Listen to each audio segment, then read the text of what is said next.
अरविन्दं प्रेमामृतैक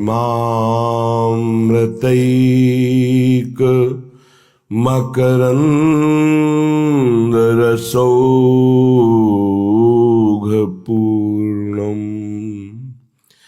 हृद्यर्पितं मधुपते स्मरतापमुग्रं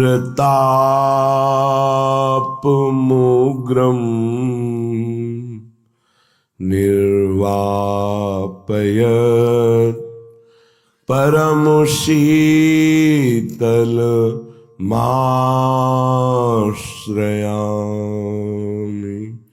निर्वापयत्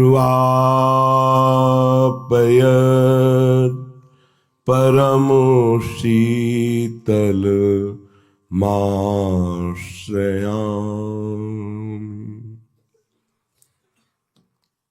चक्रवर्ती सम्राट महाराजा धीराज दशरथ जी की पावन नगरी में त्रिभुवन पावन करने वाले भगवान, परमानंद प्रदान करने वाले भगवान, जन्म मरण चक्र का नाश करने वाले भगवान श्री हरि राम रूप में प्रकट हुए थे।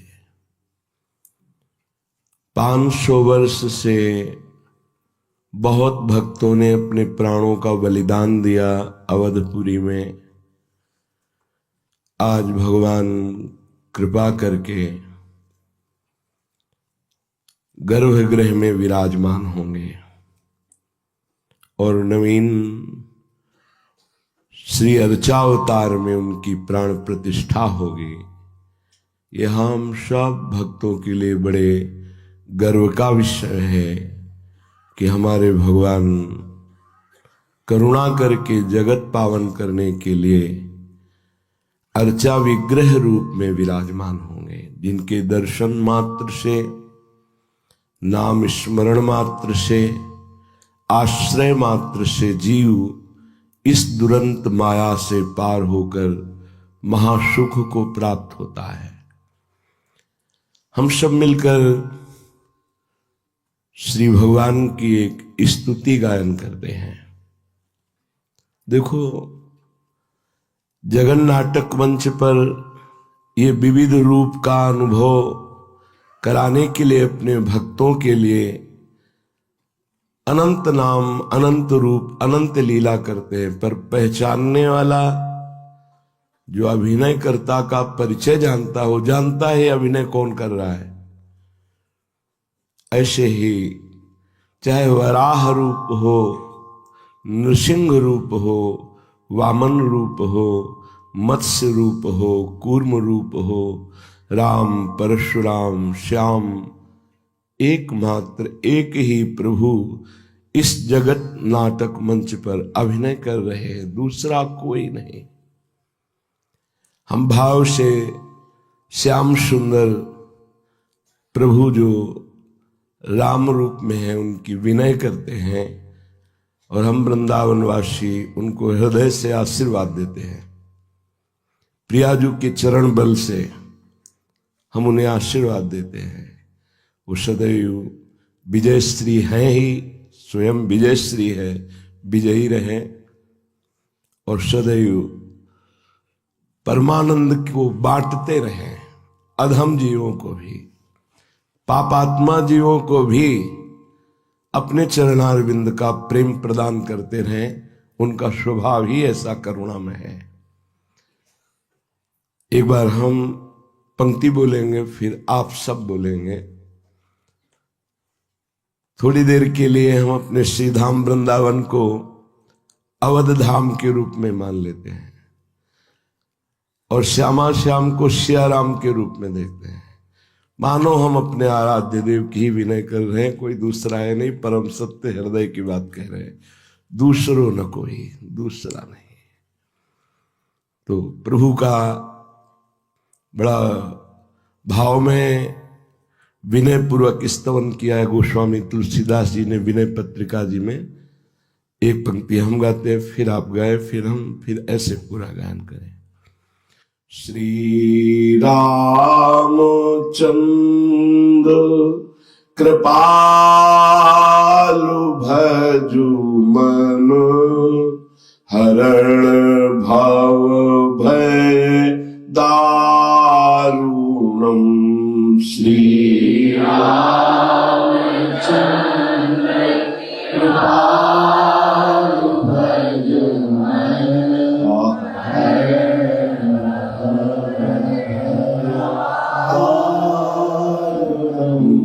नव कंज लोचन कंज मुख कर कंज पद कंजारुणम।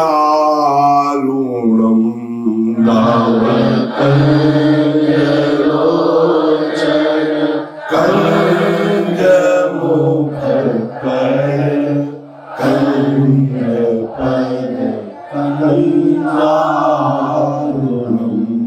कंदर्प अगणित अमित छवि नवनील नीरद सुंदरम। गणित अमित छवि नवनील नीरद सुंदरम। पट पीत मानो तड़ित रुचि सूचि नौमि जनक सुतावरम। पट पीत मानो तड़ित रुचि सूचि नौमि जनक सुतावरम। श्री रामचंद्र कृपालु भजु मन हरण भव भय दारुणम। श्री रामचंद्र कृपालु भजु मन हरण भव भय दारुणम। भजु दीन बंधु दिनेश दानव दैत्य वंश निकंदनम। भजु दीन बंधु दिनेश दानव दैत्य वंश निकंदनम। रघुनंद आनंद कंद कौशल चंद दशरथ नंदनम। रघुनंद आनंद कंद कौशल चंद दशरथ नंदनम। शिर मुकुट कुंडल तिलक चारु उदारु अंग विभूषणम। शिर मुकुट कुंडल तिलक चारु उदारु अंग विभूषणम। आजानु भुज शर चाप धर संग्राम जीत खर दूषणम। आजानु भुज शर चाप धर संग्राम जीत खर दूषणम। इति वदति तुलसीदास शंकर शेष मुनि मन रंजनम तुलसी शंकर शेष मुनि मन मम हृदय कंज निवास कुरु कामादिखल दल गंजनम निवास कुरु कामादिखल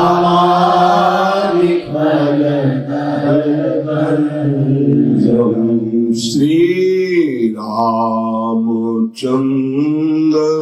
कृपालु भज मनु हरण भव भय दारुणम श्री रामचंद्र कृपालु भज मन हरण भव भय दारुणम नव कंज लोचन कंज मुख कर कंज पद कंजारुणम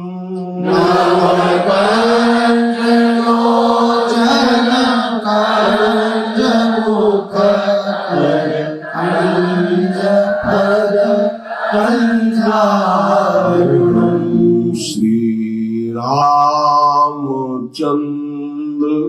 कृपालु भज मन हरण भव भय दारुणम श्री रामचंद्र कृपालु भज मन हरण भव भय दारुणम। हे मन परम कृपालु भगवान श्री रामचंद्र जी का भजन कर, क्योंकि ये ही एक करुणामय ऐसे हैं जो शरणागतों के अवगुण नहीं देखते। जो इनकी शरण में आ गया वो जन्म मरण जो दारुण महादुख है, इस भय से वो दूर कर देते हैं। इनका व्रत है, जो नर होए चराचर द्रोही, आवे सभय शरण तक मोही। अगर कोई चराचर का द्रोह करने वाला भी है और भयभीत होकर मेरी शरण में आ जाए, भगवान कहते हैं रखियो ताहि प्राण की नहीं। जो जीव के दारुण दुख का नाश करने वाले, जन्म मरण के भय का नाश करने वाले, एकमात्र शरणागत हो जाने पर ही, हे मन ऐसे परम कृपालु श्री रामचंद्र जी का भजन कर। कैसे खिली हुई इनके नेत्र हैं, अरविंदाक्ष, नव पंख लोचन, मानो नवीन कमल अभी खिला हो, ऐसे प्रभु के नेत्र हैं, विशाल नेत्र। जैसे लालजू के नेत्र वैसे रामजू के नेत्र हैं। आयत दृग अरुण लोल, विशाल अरुणिमा लिए हुए मन का हरण करने वाले हैं। प्रभु के नेत्र मन का हरण करने वाले हैं। गोस्वामी जी के नवकंज लोचन, नवीन कमल के समान। एक बार इन नेत्रों का स्मरण हो जाए, एक बार ये नेत्रों से मिल जाए तो जन्म मरण चक्र का स्वाभाविक नाश हो जाता है। क्योंकि नेत्रों से करुणा ही बरसती रहती है। करुणा कृपा कटाक्ष अपने शरणागतों पर इन नेत्रों से बरसती रहती है। और मुख कंज का तो क्या कहना, ऐसे कपोल, उन पर घुंघराली अलकें, कुंडलों की कांति कपोल पर पड़ रही है। समीप पे ही विशाल नेत्र, नील कमल की सी कांति कपोलों पे झलक रही है। एक बार जो रूप देखे फिर उसे और कुछ देखने की इच्छा ही नहीं होती। ये ऐसे रूपवान है।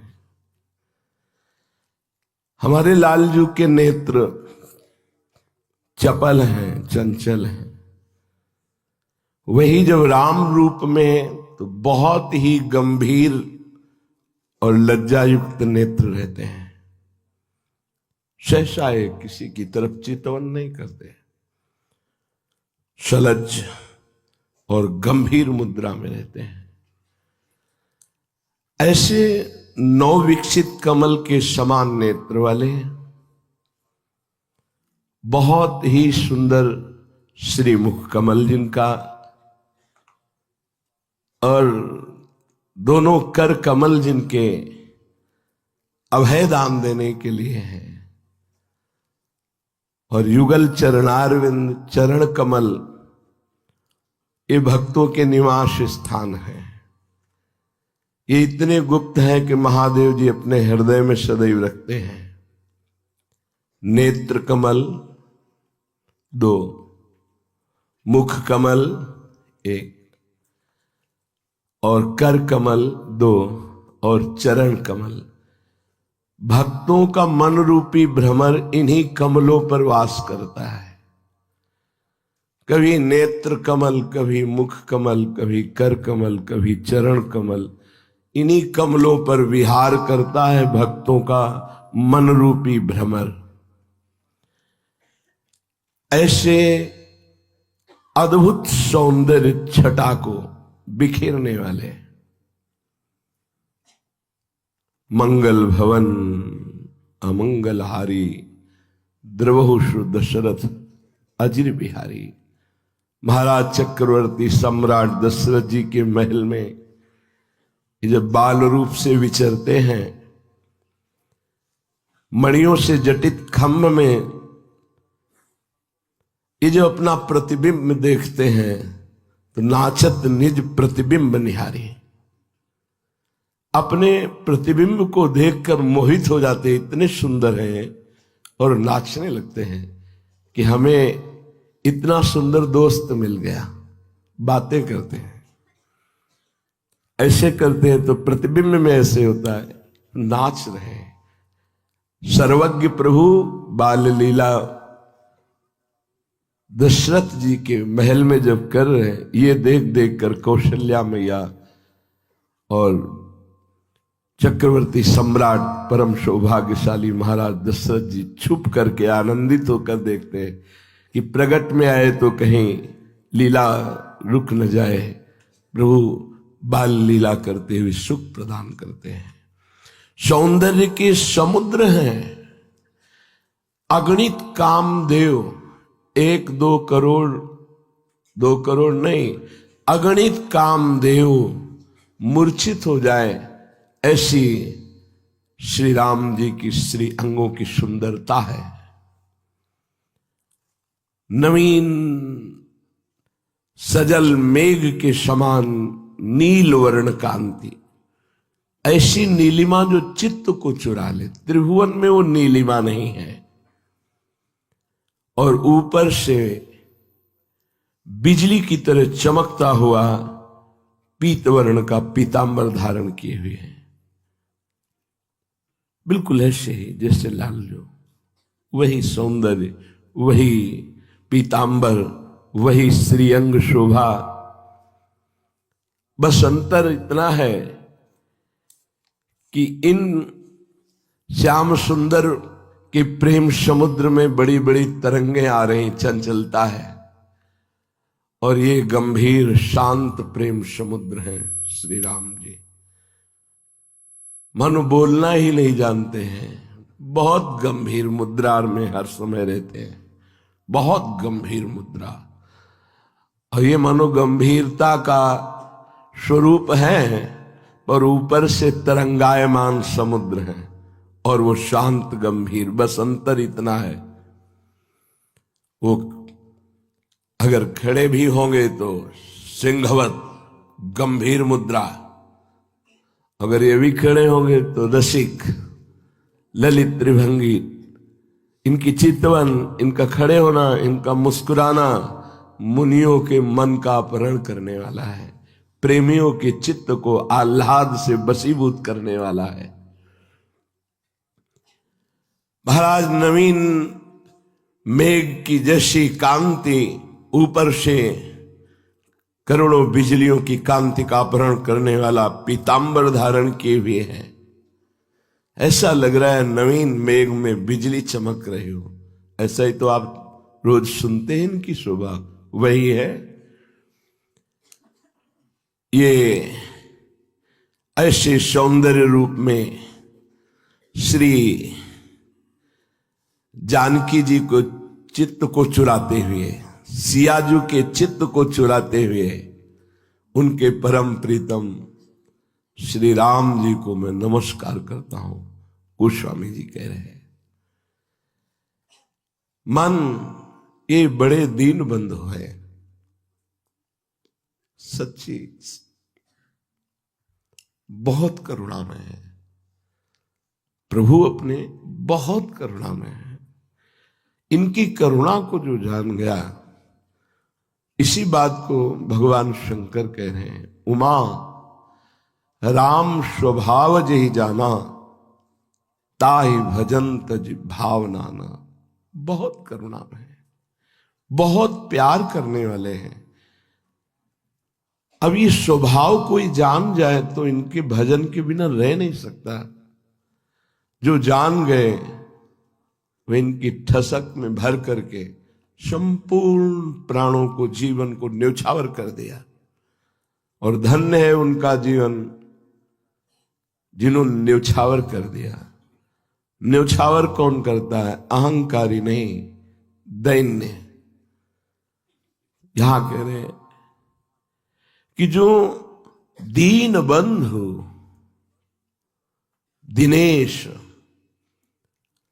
जो दैन्य हो गया, उनके सुहृद हो गए, बंधु हो गए, मित्र हो गए, साथ खेलते हैं। प्रभु को दैन्यता बहुत प्रिय है। जे दीन प्यारे वेद पुकारे, द्रवहु सुश्री भगवाना।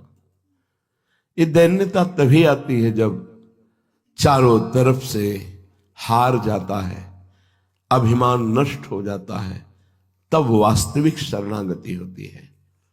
अत्यंत दैन्य तो अत्यंत प्रभु का लाडला हो, हर समय प्रभु खेलते हैं।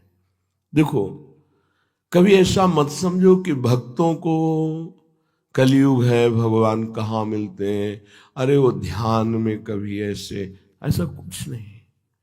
जैसे आप को हम देख सकते हैं, ऐसे भक्त प्रभु को देखते हैं, प्रभु उनसे बात करते हैं, प्रभु खेलते हैं। बोले कहां भगवान और कहां मैं? नहीं, जहां मैं वहीं भगवान, जहां भगवान वहीं मैं। तुम देख नहीं पा रहे हो। क्यों? क्योंकि जो प्रकृति को देखता है और प्रकृति को भोगता है, वो परमात्मा को देखने की योग्यता खो देता है। गुरुजनों की कृपा से मना खष्टान इंद्रियाणी, जो प्रकृति की तरफ है, वो जब प्रभु की तरफ होने लगती है, तो जैसे हमारे लिए प्रकृति सहज हो गई, इन नेत्रों से हम प्रकृति को सहज में देख रहे हैं, ऐसे गुरु कृपा नेत्रों से परमात्मा को सहज देखा जाता है। सच्ची मानिए, प्रभु बहुत सहज हैं, बहुत बड़े हैं और बहुत कृपालु है। इसलिए इनको प्राप्त करना कोई दुर्लभ बात नहीं। बस हम प्रकृति का भोक्ता भाव और प्रकृति के सुख भाव को छोड़ नहीं पा रहे, यही कठिनता है। और ये सब सहज में भगवत प्रेमी महात्माओं की कृपा से हो जाता है। अरे मन, ये बड़े दीन बंधु हैं, दीन बंधु, ये गरीब निवाज है। अगर कोई हृदय से देखे तो अपने जैसा गरीब कौन है? क्या है आपके पास? बोले रुपया है, मैं गरीब क्यों हूं? नहीं नहीं, ये तो नकली चीज है। असली चीज क्या है आपके पास? मकान है, पद है, भारी से भारी हमारे पास सब समाज प्रियता की वस्तुएं हैं, सम्मान है, ये सब नकली है, ये सब नकली है। तो फिर बचा क्या? तो बोले मैं तो फिर बहुत गरीब हुआ। हाँ, तभी गरीब निवाज रीझते हैं जब वास्तविक तुम्हारा चिंतन असत पदार्थों के गर्व से रहित होता है। क्या है तुम्हारे पास? अगर ये लौकिक वस्तुएं तुम इनको देखकर गर्व करते होते तो 4 दिन की चांदनी है, ये नष्ट होने वाली है, तुम्हारी नहीं है।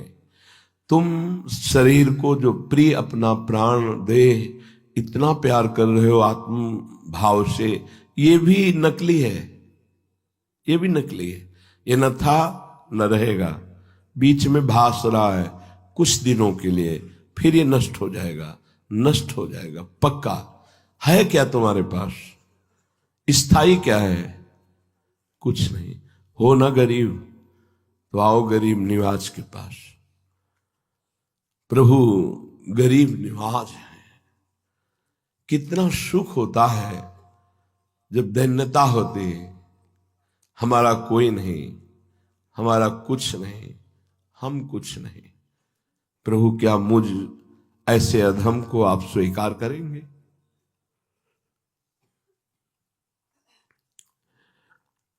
जो विवेक से गरीबी का भाव अंदर आता है ना, वो बहुत जोर का होता है, उससे बड़ा अमीर कोई नहीं होता है।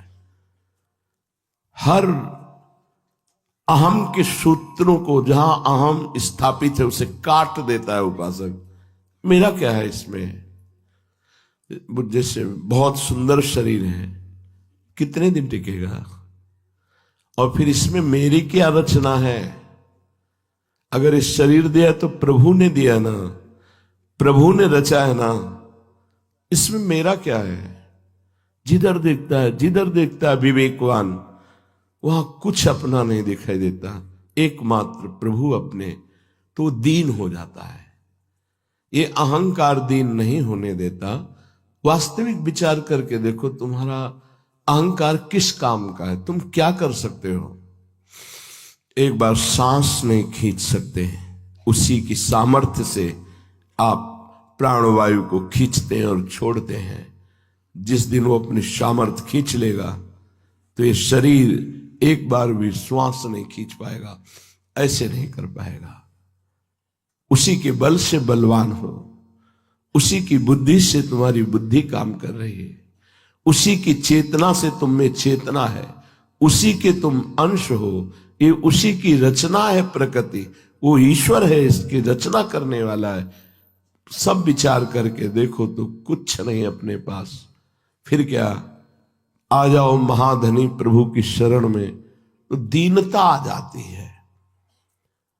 मैं बहुत अच्छा साधक हूं तो पहले साधना कर लेता।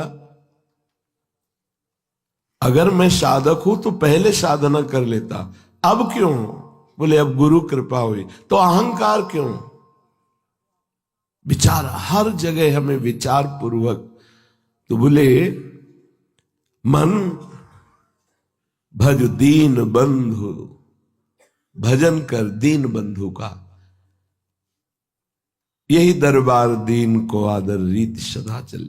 जिसका हृदय दैन्य हो गया है, क्या है मेरे पास? कुछ नहीं, न साधन, न विषय, न व्यक्ति, न वस्तु, न हाथ आपके सिवा कुछ नहीं। भगवान बहुत प्यार करने लगते हैं। अगर प्यार में कुछ बाधा है तो हमारा कुछ माना हुआ है, इसलिए हृदय से देख लो। जिस दिन परिवार वालों को ये पता चला कि हमारे काम का नहीं, उस दिन असलियत में सबके प्यार की पोल खुल गई। क्यों भाई? अगर प्रभु हमको दर्पण न दिखाते तो राग हमारा बना रहता, हम सबका, देखो सबका।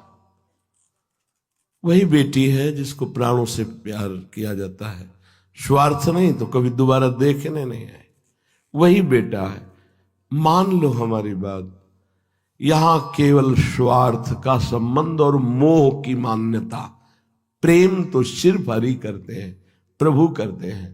पर प्रेम का उधर से जो हमारे अंदर प्रवाह आ रहा है, हम इसलिए अनुभव नहीं कर पा रहे कि हमारी चित्तवृत्ति बहिर्मुख होकर शरीरों पर, व्यक्ति, वस्तु, स्थान पर, अगर आप इसे वापस करें तो अभी देखें प्रेम अंतर से आ रहा है और वो प्रेमदाता हमारे प्रभु हैं।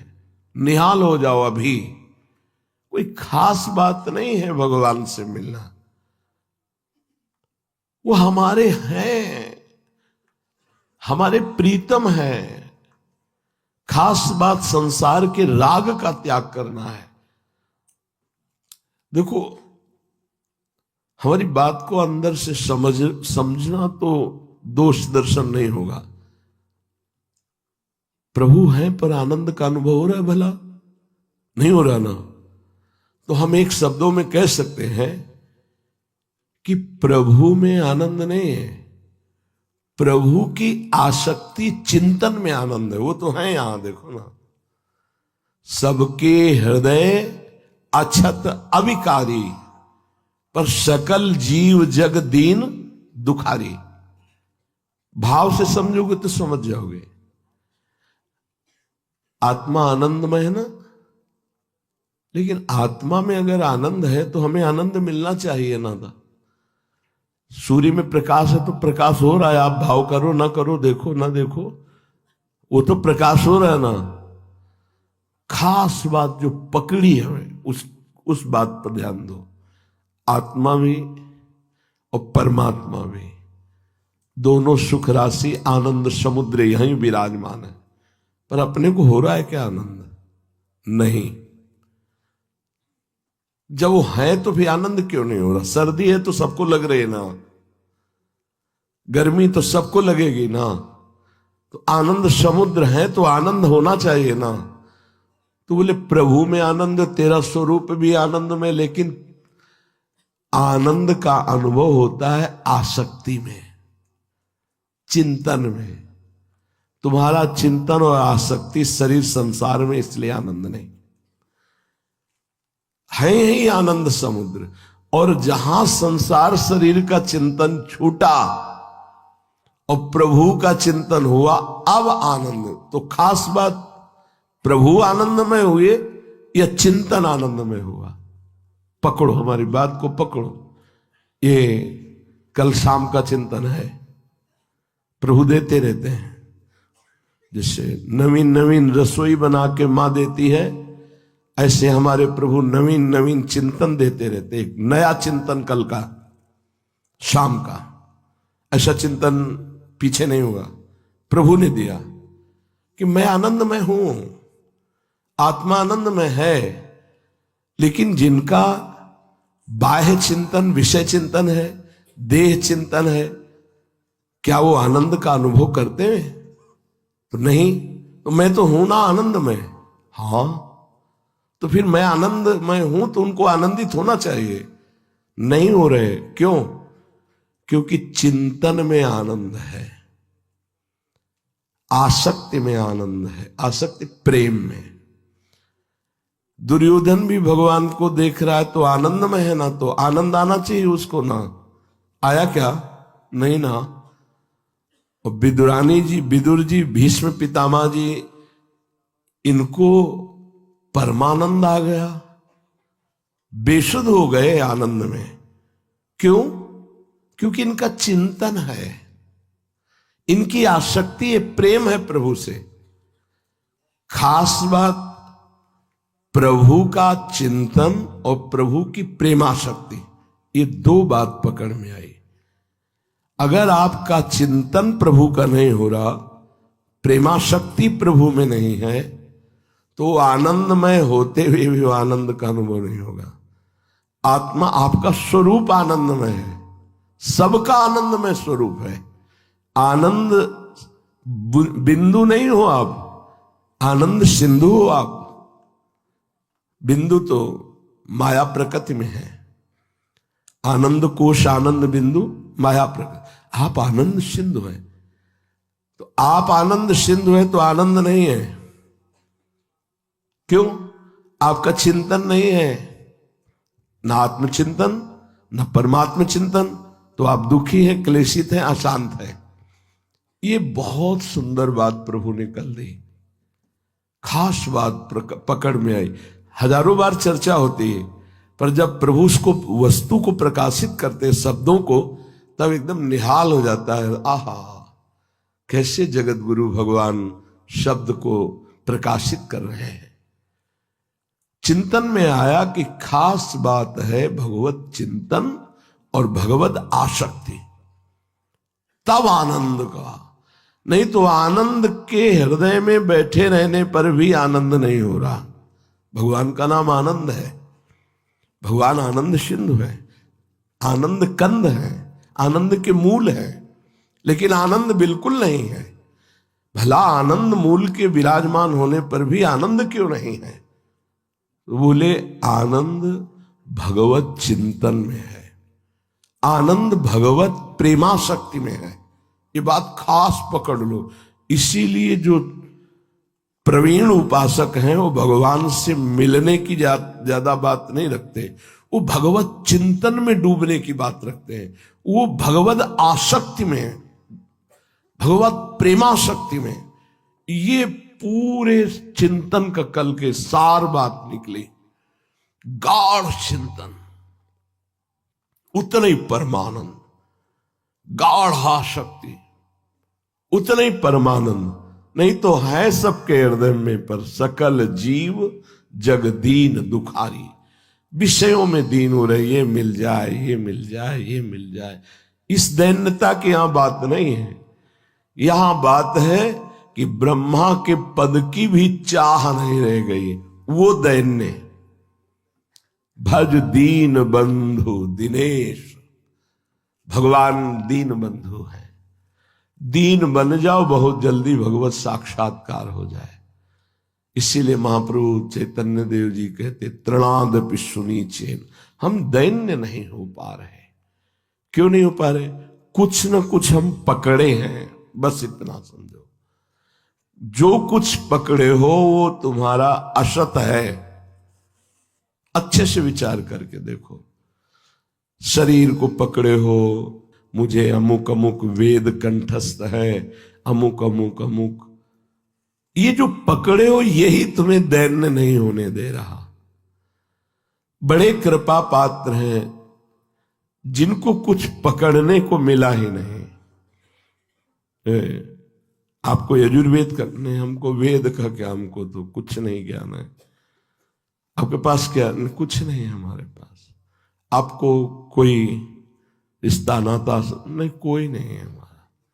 बड़े भाग्यशाली हैं जिनके अंदर ये बात है कि वो कुछ नहीं पकड़े, कुछ नहीं, कुछ पकड़े ही नहीं है। वो ऐसा ऐसा ऐसा बहुत होता है, ये बहुत होता है। प्रभु को आप नहीं प्राप्त कर पाएंगे। एक सुई को भी पकड़ लोगे तो आप भगवत प्राप्ति की बड़ी सूक्ष्म गली है, इसमें नहीं ले जा पाओगे। अगर सुई की भी आसक्ति और ममता है तो आप अंदर प्रवेश नहीं कर पाएंगे इस गली में। हमारे पास तो ढेर सारी ममता आसक्ति है, उसी को हटाने के लिए रोज सत्संग रूपी सोहनी लग रही। कुछ नहीं, शांत होकर बैठ करके देखो तुम क्या हो और क्या कर सकते हो। तुम्हारा कौन है, तुम्हारे पास क्या है। सही कुछ नहीं है, कोई बस नहीं। अभी प्राण निकल जाए तुम्हारा क्या बस, अभी शरीर छूट जाए तुम्हारे पास क्या बचा? खाली, एकदम खाली। अगर अभी एकदम खाली हो जाओ तो तुम भगवान का साक्षात्कार कर लो। खाली होना है हमें। कुछ नहीं पकड़ना, कुछ नहीं। ये बहुत चिंतन का विषय, यदि आप पकड़ पा रहे हो। कुछ नहीं। जाति, कुल, कर्म, धर्म, विद्या, रूप, महत्व, धन, यौवन, किसी भी तरह का कुछ भी पकड़ना प्रभु से मिलन की देरी होना है। कुछ नहीं पकड़ना, सिर्फ प्रभु को पकड़ना है। मेरे तो गिरधर गोपाल दूसरो न कोई, कोई दूसरा नहीं है, बस गिरधर गोपाल। यह जोरी अविचल वृंदावन नाहिन आन सुकाल। बस हमारी प्रिया जो, हमारे लाल जो। ऐसा मन, ऐसा जन दीन हो जाता है। पकड़ना मन से ही तो होता है। अगर मन ने यहां एक सुई को भी पकड़ लिया है तो प्रभु को पकड़ने की योग्यता भी नहीं आई, एक सुई भी। इसीलिए महाभागवत जनों के चरित्र को पढ़ करके देखो, एकदम अकिंचन। अम्बरीश जी महाराज चक्रवर्ती सम्राट हैं, पर अकिंचन। सावई मनः कृष्ण पदारविंद। अगर हमारी बात समझ में आ रही हो तो भगवत प्राप्ति बहुत सरल है। कुछ मत पकड़ो, सिर्फ प्रभु को। इनको पकड़ लो। इनके द्वारा रची हुई कुछ भी वस्तु को मत पकड़ो। ये जादू है, माया है। इसको पकड़ा, मेरा ये एक शब्द उनको बर्दाश्त नहीं है। प्रभु को, सिर्फ प्रभु मेरे बस, इतने में भगवत साक्षात्कार होगा। संख्या से, अनुष्ठान से, तपस्या से, क्रिया से, तीर्थयाटन या कुछ भी भगवत प्राप्ति नहीं है। ध्यान रखना, असाधनों के त्याग के लिए ये साधन है। भगवत प्राप्ति तो भगवत कृपा से होती है, और कृपा उसके ऊपर होती है प्रभु के सिवा जिसका कोई कुछ भी नहीं है। अब इतनी बात को बिल्कुल सरल शब्दों में समझा रहे हैं। अंदर से कुछ भी मेरा नहीं है, कोई भी मेरा नहीं है, कहीं भी मेरा नहीं है। अंदर से देखो, आराम से, तभी तो प्राण प्रतिष्ठा होगी, तभी तो यहां विराजमान होंगे हमारे प्रभु। अभी विग्रह में विराजमान है अंदर, पर अभी प्राण प्रतिष्ठा नहीं हुई, इसलिए चेतना नहीं जागृत हुई। पक्का समझो, तुम्हारा अन्य आश्रय त्यागना, कुछ भी अपना न मानना, मानो हमारे हृदय में विराजमान प्रभु की जो श्री विग्रह है, मूर्ति है, उसमें चेतना आ गई। वो आंख खोल दिए, वो देखने लगे, वो बोलने लगे, हंसने लगे, और हम निहाल हो गए। पर पहले साधक को बिना देखे उनके लिए त्याग करना होता है। त्याग इसलिए कठिन नहीं कि अपना कुछ है ही नहीं, और ये सब तुम्हें त्यागे हुए हैं, और आखिरी में तुम्हें पता चल जाएगा कि सब त्याग दिए हैं। अंत ही तो ही तजेंगे पामर, तू न तजय अबहिते, मन पछतई है अवसर बीते। तभी दीनता आती। जैसे दीनता का यहां प्रसंग चला कि भज दीन बंधु दिनेश दानो दैत्य वंश निकंदनम। जहां जहां भी भगवत प्रेम, भगवत प्राप्ति की बात आई तो दैन्य आया है। ये दैन्य, कुछ भी पकड़ लोगे तो दैन्य नहीं रहेगा। कुछ भी, प्रभु के सिवा कुछ भी, कोई योग्यता, कोई पद, इसे ज्ञान शब्द में उपाधि कहते हैं। जब तक कोई उपाधि रहेगी तब तक तुम मुक्त नहीं हो सकते। कोई भी उपाधि, जीव ही उपाधि युक्त है, इसीलिए उसे जीव कहा गया, नहीं तो वह अभेद तत्व है। ब्रह्मविद ब्रह्मयु भवति। उसने देह की उपाधि, कितनी उपाधियां स्वीकार। उपाधि माने कुछ पकड़ना, पदवी, कुछ भी पकड़, कुछ नहीं। जैसे कल की चर्चा में था कि प्रेमी की कोई दृष्टि नहीं होती। उससे पूछा जाए आप प्रेम क्यों करते, भजन क्यों करते, तो उसको ढूंढने पर भी कोई उत्तर न मिले और ग्रीवा झुका दे। असली प्रेमी की यही दृष्टि होती है। क्यों का उत्तर नहीं निकल पाया। बड़ा सुंदर। ये दीनता कैसे आती है? बोले जो कुछ भी ब्रह्मा के द्वारा रचा हुआ स्वीकार नहीं करता। कुछ भी स्वीकृत नहीं है। स्वीकृति में प्रभु है, व्यवहार में सब कुछ हो रहा है। सब प्रभु का है, प्रभु की शिव, सब प्रभु है। कुछ महापुरुषों के जैसे दोहे कि एक राम दशरथ का बेटा, एक एक ऐसे ऐसे, ये अनेकता में क्यों जा रहे हो? वही दशरथ पुत्र है, वही जगत रूप में है, वही जगत से परे है, वही जगत में भरे है। अधूरापन क्यों भाई? जो जगत से परे है वही जगत में भरे है, जो जगत में भरे हैं वही सबसे परे हैं। जान जाओ तो जान जाओ, दो नहीं है। वही है जो सब में रमा है, जो सब रूपों में है और जो अरूप भी है, वही है, दूसरा कोई नहीं है। एक हाथी को अंधरों ने देखा। कैसे देखते अंधरे? टटोल के, आंखों से नहीं देखते। वहां एक आंख वाला आदमी खड़ा था। एक अंधे ने कहा हाथी कैसा? बोले सूप जैसा, कान उसके सूप। एक ने कहा खंभे जैसा, एक ने कहा दीवार जैसा। जिसने कहा खंभे जैसा उसने पैर पकड़ा, टटोल के देख रहे ना। और एक दीवार जैसा, उसने पीठ देखा। आपस में झगड़ रहे। हाथी कैसा? बोले सूप जैसा। नहीं, तुम्हारी खंडन करते हैं इस बात का, हाथी दीवाल जैसा। बोले हम तुम्हारी बात का खंडन करते हैं, हाथी खंभे जैसा। तो एक आंख वाला था, उसने कहा लड़ो मत, तुम संपूर्ण हाथी तुम नहीं देख पा रहे हो, तुम हाथी के एक एक अंग देख पा रहे हो। मैं संपूर्ण हाथी को देख के कहता हूं कि तुम वर्णन हाथी का ही करते हो, लेकिन लड़ रहे हो क्योंकि संपूर्ण हाथी को तुम नहीं देख पा रहे हो। संपूर्ण तत्व को जान गए तो वही निराकार, वही साकार, वही सब रूपों में, वही सब रूपों से परे, वही सब में भरे।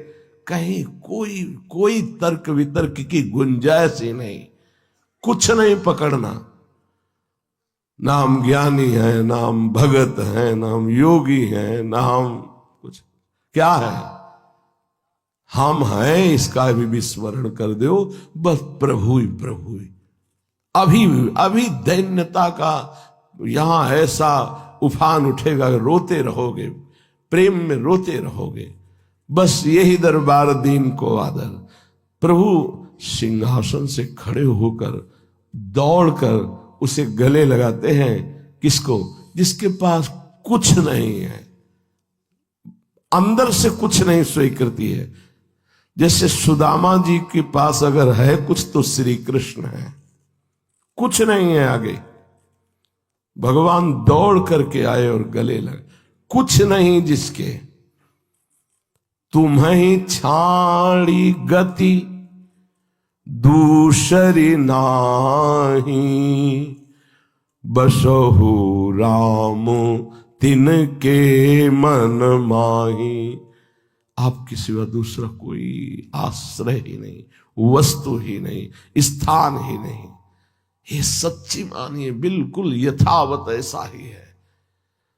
जब ये सब अपवित्र अंतःकरण पवित्र हो जाता है नाम जप से, भगवदाश्रय से, ऐसे खुली नेत्रों से एक एक सब रहस्य खुल जाता है। ये रहस्य रघुनाथ कर बेग न जाने कोय, जो जाने रघुपति कृपा तो सपने मोह न होए। कोई नहीं। जब ये सब बातें तर्क वितर्क की, लड़ाई झगड़े की उत्पन्न होती हैं, तो अंधरों ने जैसे हाथी का वर्णन किया था उसमें होती है। नेत्र वाला जब वर्णन करेगा तो वो एक ही होगा कि ये संपूर्ण बातें एक की हैं, वही एक अनेक है, वही अनेक एक है, एक और अनेक दोनों से वो परे है, वही सत है, वही असत है, वो सत असत दोनों से परे है, वही सत असत में भरे है। कैसे पहचानो? गुरु कृपा हो जाए तो अभी साफ संशय निवृत्त हो जाए। तो ऐ मन भज दीन बंधु, बस जब तक दीनता नहीं आती तब तक प्रभु बंधु नहीं होते। नहीं, वो बंधु की जगह हम उन्हें बंदी कह सकते हैं। जहां दैन्यता आई तो हृदय में बंदी बन जाते हैं, यहीं खेलते हैं। हृदय रूपी निकुंज में सदैव वो खेलते रहते हैं। उपासक चलता फिरता वृंदावन होता है, उपासक चलता फिरता वृंदावन होता है। उसके हृदय रूपी कुंज निकुंजों में प्रिया प्रीतम विहार करते रहते हैं। तभी भगवत रसिक जी कहते हैं, हमारे उर वृंदावन, और इस प्रकट वृंदावन से हमारे उर में वृंदावन का प्रादुर्भाव हुआ। अब वो हम जहां भी हैं वो हमारे हृदय में खेलते रहते हैं। जैसे नारायण स्वामी जी कहते हैं, नारायण या गौर श्याम को हृदय निकुंज बसाइए। हृदय में क्यों नहीं आ रहे? कुछ है। ये बहुत गाढ़ चिंतन की बात आपको कह रहे हैं। जिसके हृदय में प्रभु के सिवा कुछ नहीं है, उसका हृदय प्रभु का निज महल हो जाता है। ये देखो देखो, जाहि न चाही कबहु कछु, तो तुम सन सहज सने, तो बसो निरंतर तास उर। निरंतर प्रभु उसके हृदय में बैठ। वाल्मीकि जी कह रहे कैसे? जैसे अपने घर में रह जाता है, दूसरे घर में गए, थोड़ी देर रुके, चले आए, लेकिन जब कोई हमारा नहीं, कुछ हमें नहीं चाहिए, तो हमारे हृदय में प्रभु ऐसे बसते हैं अपने घर की तरह, अपने घर में निरंतर रहा जाता है। सो राउर निज गेह, वो हृदय आपका निज घर है। यार जाना तो है ही है, यहां से सब छूटना तो है ही है, और ये सब प्रभु के द्वारा तुम्हें दिया गया है। तो ईमानदारी से अभी छोड़ दो ना, अंदर से अपना मत मानो, सब प्रभु का मान के बर्ताव करो। अभी देखो दैन्यता आ जाएगी। दैन्यता आई कि भजन स्वाभाविक होता है। स्वाभाविक भजन कैसे होता है? जैसे हम कभी देह का नाम जप नहीं करते, देह का चिंतन नहीं करते, तो कभी हम देह को भूलते भी नहीं है। जैसे सो के उठने के बाद हमको चेक नहीं करना पड़ता कि मैं स्त्री हूं कि पुरुष हूं, मैं कौन हूं, ऐसा कुछ नहीं, तत्काल स्मृति में बैठा हुआ। ऐसे ही अखंड स्मृति अपने आराध्य देव की जागृत हो जाती है उपासक के अंदर, जिसका हृदय दैन्य हो गया है। जो दीनों के बंधु हैं, दीन बंधु हैं, और जो दिनेश हैं, दिन के ईश भगवान सूर्य। जब उपासक दैन्य होकर भगवान का आश्रय लेता है, तो हमारे हृदय रूपी भुवन में भुवन भास्कर का उदय होता है। यहां कौन से भास्कर? ज्ञान भास्कर। कौन है वो? स्वयं भगवान। उसके हृदय में भगवान ज्ञान रूपी सूर्य के रूप में उदय हो जाते हैं।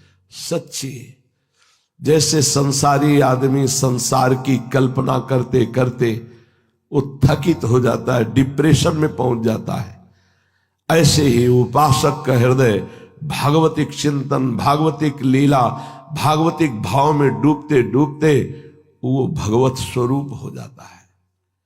उसका चिन्मय देह प्रकाशित हो जाता है। कुछ करना नहीं होता, सच्चे ये प्रारंभ में होता है, कुछ करना नहीं होता। बैठे बैठे अपने आप कैसे बताएं, वाणी की सामर्थ्य नहीं बताने की, क्योंकि करे तो बता सकता है, जब हो रहा है तो केवल देख सकता है, बता नहीं सकता। देखने वाली दृष्टि भी दूसरी होती है और ये वाणी तो बहुत ही स्थूल है, ये क्या बता पाएगी। जो भक्तों के हृदय में ज्ञान सूर्य के रूप में प्रकाशित हो जाते हैं, और लोक में तो भुवन भास्कर के रूप में प्रकाशित ही है, वो और कोई नहीं, श्री भगवान है। जो दैत्य और दानवों का नाश करते हैं, जो शरणागत हो जाते हैं, उनके हृदय की आसुरी प्रवृत्ति का भगवान नाश कर देते हैं। सबके हृदय में देवता और राक्षस दोनों हैं। बहुत ध्यान से सुनो ना, हमारे मन का एक हिस्सा देवता है और एक हिस्सा राक्षस है। जैसे आप कोई गलत कार्य करते हैं तो आपको मन ही आदेश करता है, मन ही सलाह करता है, मन ही पूरा विधान बनाता है, लेकिन फिर वही मन दुखी होता है, क्लेशित होता है, ग्लानि से भर जाता है। तो उसके दो स्वरूप हैं, एक है दैवी और एक है आसुरी। आसुरी स्वभाव, आसुरी बुद्धि, आसुरी मन, ये हमें दुर्गति कराने वाला, पापाचरण कराने वाला, भगवान से विमुख कराने वाला, अधर्म आचरण कराने वाला है। जो भगवान की शरण में होते हैं तो भगवान ऐसी दानवी वृत्ति, ऐसी राक्षसी वृत्ति का नाश कर देते हैं। राक्षसी वृत्ति सुख लेना, दूसरों के शरीर से, धन से, वस्तु से, स्थान से, पद से, व्यवहार से सुख भोगने की इच्छा रखना, इसे राक्षसी वृत्ति कहते हैं। इसको स्वयं प्रभु नष्ट कर देते हैं जब कोई शरण में हो। ये दानवों का संहार करने वाले हैं, असुरों का नाश करने वाले हैं, उसका भाव समझो।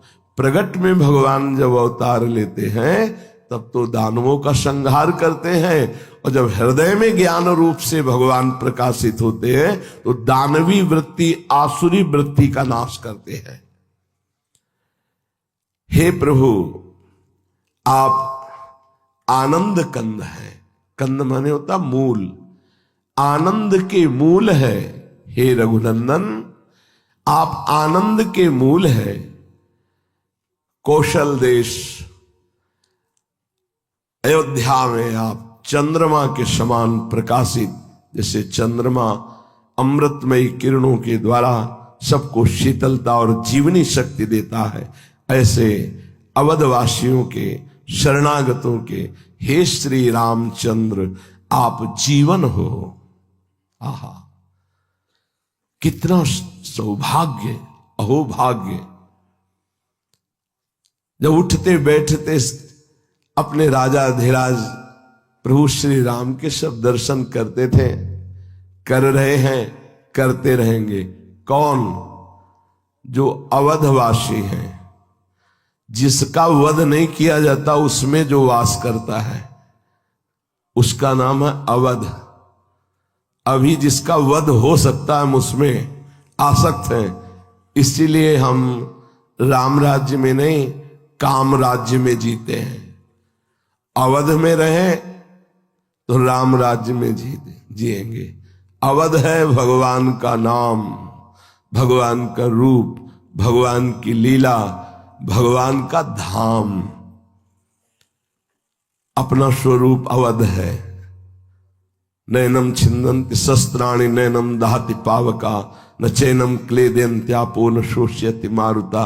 जो हर समय स्वरूप में रहते हैं, या जो नाम जप में रहते हैं, या जो रूप ध्यान में रहते हैं, जो लीला चिंतन में रहते हैं, जो भगवत धाम की लीलाओं के चिंतन में रहते हैं, वो अवध में रहते हैं। ऐसे अवधवासियों को आराध्य देव प्रेमामृत रूपी अपनी किरणों से आह्लादित करते रहते हैं। उनका हृदय प्रेम आनंद में रहता है।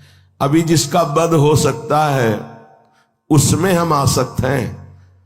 अभी सब शरीर में आसक्त भाव से रह रहे हैं, अवध में नहीं रह रहे। इसका वध हो जाएगा। अवध है स्वरूप, अवध है नाम भगवान का, अवध है रूप भगवान का, अवध है भगवान की लीला, अवध है भगवान का धाम। जो नाम रूप लीला धाम में रमण करते हैं, जो अपने स्वरूप में स्थित हैं, उन्हीं को इस प्रेमामृत का है।